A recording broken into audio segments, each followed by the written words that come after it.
नमस्कार दोस्तों, मैं हूं अंकिता सिंह। स्वागत है आपका अपने चैनल के आर ज्योग्राफिकल वर्ल्ड में। आज हम फ्रेंच रेवोल्यूशन के बारे में पढ़ेंगे।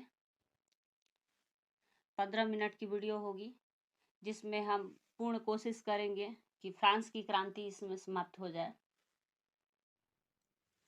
14 जुलाई 1789 के सुबह पेरिस नगर में आतंक का माहौल था। सम्राट ने सैनिकों को शहर में घुसने का आदेश दे दिया था और लोगों में यह अफवाह फैल गई थी कि सम्राट लोगों के ऊपर सैनिकों द्वारा गोली चलवाने का आदेश दे दिया गया है। 7,000 लोग इसमें एकत्र हुए और जिनमें औरत, पुरुष और बच्चे सब मिला के 7,000 लोग थे। इन्होंने बास्तिल के किला को तोड़ डाला। बास्तिल के किला को तोड़ डाला और कैदियों को छुड़ा दिया। कैदियों की संख्या मात्र 7 थी। फ्रांस के क्रांति का मुख्य कारण वहां के लोगों के ऊपर यानी कि थर्ड स्टेज के लोगों के ऊपर राजा द्वारा नया कर लगाया जाना था। फ्रांस की समाज 3 स्टेजों में बटी हुई थी। प्रथम स्टेज, द्वितीय स्टेज और तृतीय स्टेज। फर्स्ट स्टेज में वे लोग आते थे जो पादरी वर्ग के होते थे और जो पादरी परिवार में पैदा होते थे। द्वितीय स्टेज में कुलीन वर्ग आते थे और तृतीय स्टेज में बड़े व्यापारी, व्यवसायी, सरकारी कर्मचारी, वकील, किसान और नागरिक और कारीगर आते थे।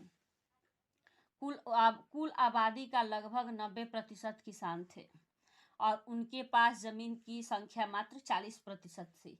40% जमीन कुलीन, चर्च और तीसरे स्टेट के अमीरों के पास थी। कुल आबादी का मात्र 40% जमीन ही आपके तीसरे स्टेट के लोगों के पास थी, जिसमें किसान थे। 90% किसान थे और तीसरे स्टेट में भी जो अमीर लोग थे उनके पास ज़्यादा जमीन था और सारे कर तृतीय स्टेज के लोग ही देते थे। द्वितीय स्टेज के लोग जो कुलीन वर्ग से थे और पादरी वर्ग से थे, इनको किसी भी प्रकार का कोई कर नहीं देना पड़ता था। चर्च द्वारा लिया जाने वाला जो धार्मिक कर था, जिसे टाइड बोला जाता था, कृषि का 10वां भाग था। चर्च द्वारा जो धार्मिक कर था जिसको टाइड बोला जाता था, कृषि का 10वां भाग था। और राजा द्वारा जो सरकार द्वारा कर लिया जाता था जिसको टाइल बोला जाता था, ये टाइल और टाइड दोनों कर तृतीय स्टेज के लोग ही चुकाते थे। और भी विभिन्न कर हैं जिसको आप ध्यान से देखिए। गेवेल नमक कर, विनिगमते, आयकर, कोरबे, बेगार कर। मॉन्टेसरी की एक पुस्तक है द स्पिरिट ऑफ लॉज। अगर पूछे द स्पिरिट ऑफ लॉज किसकी पुस्तक है तो ये मॉन्टेसरी की पुस्तक है। इसको हिंदी में भी कभी कभी पूछ देता है, न कानून की आत्मा किसकी पुस्तक है। यूएसए ने ब्रिटेन का जो औपनिवेशिक एरिया था अमेरिका वाला, जो 13 औपनिवेशिक एरिया था जिसको आज़ाद कराने के लिए अमेरिका का मदद किया था, जिसमें फ्रांस ने मदद किया था। फ्रांस के इन मदद के कारण फ्रांस के ऊपर बहुत सारे कर हो गए थे। और ये देखिए, यूएसए ने ब्रिटेन से अमेरिका में 13 उपनिवेशों से खुद को आज़ाद घोषित किया। तो वहाँ की सरकार भी फ्रांस के मॉडल पे ही आधारित थी, फ्रांस के मॉडल पे ही बनी। बढ़ते कर के दबाव में लुईस 16 ने 5 मई 1789 को स्टेट जनरल की बैठक बुलाई ताकि नए कर लगाया जा सके। स्टेट जनरल क्या होते थे? जो फर्स्ट स्टेज, सेकेंड स्टेज और थर्ड स्टेज के लोग होते थे, वे लोग अपना अपना प्रतिनिधि चुन के भेजते थे जिसको स्टेट जनरल बोला जाता था। लुईस 16 ने तीसरे स्टेज के मांग को खारिज कर दिया। तब 20 जून 1789 के वे लोग वर्साई के एक टेनिस कोर्ट में एकजुट हुए और अपने आप को नेशनल असेंबली घोषित कर दिया। तब फ्रांस में जगह जगह पर हिंसक प्रदर्शक होने लगे। तब भीड़ ने 14 जुलाई 1789 को बास्तिल का किला तोड़ दिया। और लुईस 16 ने जो तीसरे स्टेज की मांग थी उसको खारिज कर दिया। तीसरे स्टेज की मांग क्या थी, इसको हम आगे पढ़ेंगे। देखिए, लेत्रा द कांसे क्या था। लेत्रा द कांसे एक प्रकार का वारंट हुआ करता था जिसमें व्यक्ति का नाम नहीं लिखा रहता था, न नाम न डेट, बस व्यक्ति को संदेह के आधार पर गिरफ्तार किया जाता था और बास्तिल के किले में डाल दिया जाता था। इसी बास्तिल की किला को भीड़ ने तोड़ डाला और जिसमें 7 कैदी थे उनको छुड़ाया। फ्रांस में कुल 13 पार्लियामें थी। पार्लियामें क्या होती थी, उच्च न्यायालय के समान फ्रांस की एक संस्था थी जो कुल 13 पार्लियामें थी, जिसमें पेरिस की पार्लियामें सबसे ज्यादा शक्तिशाली थी। लिब्रे फ्रांस की मुद्रा थी जिसे 1794 में समाप्त कर दिया गया। लिब्रे एक फ्रांस की मुद्रा थी जिसे 1794 में समाप्त कर दिया गया। 1794 में समाप्त कर दिया। अपने पुस्तक द ट्रूटिजेंस ऑफ गवर्नमेंट में लॉक ने राजा के दैवीय निरंकुश सिद्धांत का खंडन किया है। अगर प्रश्न पूछे द ट्रूटिजेंस ऑफ गवर्नमेंट किसकी पुस्तक है, तो ये एक पुस्तक है जिसको लॉक ने लिखा था। राजा के दैविक निरंकुशता सिद्धांत का खंडन करता है। अब देखिए, रूसों ने इसी विचार को आगे बढ़ाते हुए जनता को उसके प्रतिनिधियों के बीच एक सामाजिक अनुबंधन पर आधारित सरकार का प्रस्ताव रखा। लाख के सिद्धांत को ही रूसों ने आगे बढ़ाया और एक सरकार का, ऐसे सरकार के गठन का उसने प्रस्ताव रखा जो सामाजिक, जनता और उनके प्रतिनिधियों के बीच एक सामाजिक अनुबंधन रखता हो। मॉन्टेग्यू ने द स्पिरिट ऑफ लॉज नामक रचना में,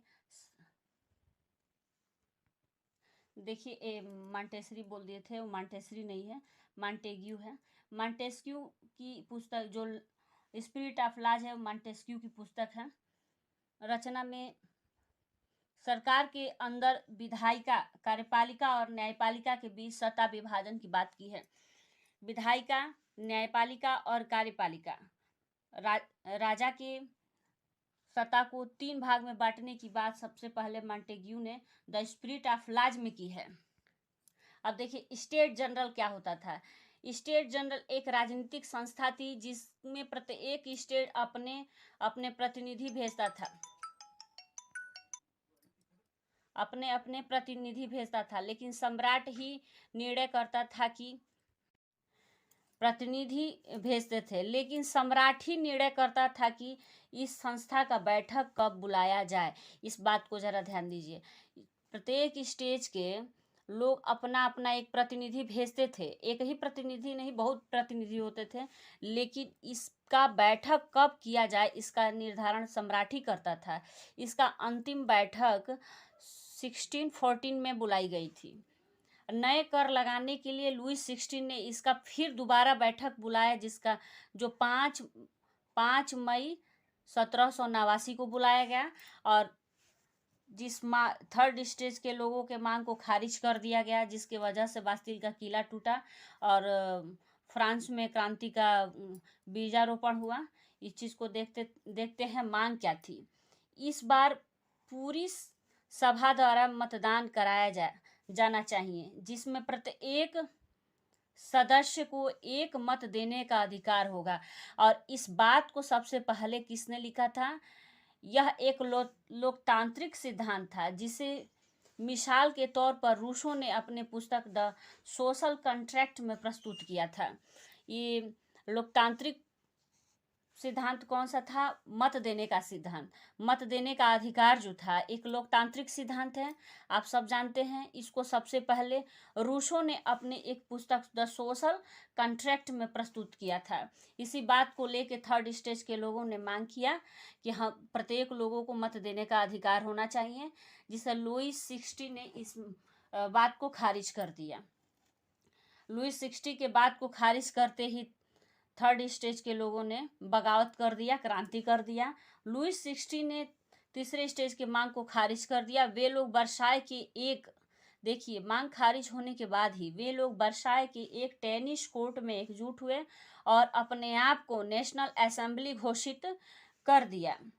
तो फ्रांस में जगह जगह हिंसक प्रदर्शन होने लगे। अब राजा भी अपना कुछ सेना भेजता था थर्ड स्टेज के लोगों को दबाने के लिए। थर्ड स्टेज के लोग अपना अलग प्रदर्शन करते थे।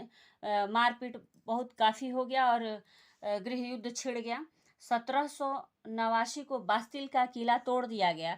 लुईस 16 ने अपना ताकत दिखाते हुए लुईस 16 ने इसका ताकत को देखते हुए, या किसके ताकत को, नेशनल असेंबली के ताकत को देखते हुए इसने संवैधानिक अधिकार दे दिया। आज के लिए बस इतना ही। नेक्स्ट वीडियो में 10 से 15 मिनट में और होगा, जिसमें फ्रांस की संपूर्ण क्रांति हम समाप्त करा देंगे। ज़रूर देखिए। Thanks for watching video. और हाँ, इसके नोटिफिकेशन को पाने के लिए आप बेल आइकन को दबा लीजिए, सब्सक्राइब कर लीजिए, जिससे नोटिफिकेशन मिले और हमारे वीडियो के माध्यम से आपको पता चल जाए कब दिया गया और नेपोलियन अपने आप को सम्राट घोषित कब करता है फ्रांस का, और किस तरह से नेपोलियन की एंट्री होती है। इन सब के बारे में हम नेक्स्ट वीडियो में पढ़ेंगे। किस तरह से गिलोटीन पे चढ़ा दिया जाता है रोबिस्पेयर को, और उसके सर को काट के उसको मार दिया जाता है। इन सब के बारे में हम नेक्स्ट वीडियो में पढ़ेंगे। ज़रूर देखिए नेक्स्ट वीडियो। इसका सेकंड पार्ट होगा, बहुत ही बेहतरीन तरीके से इसको समझाया जाएगा। Thanks for watching video. Bye bye.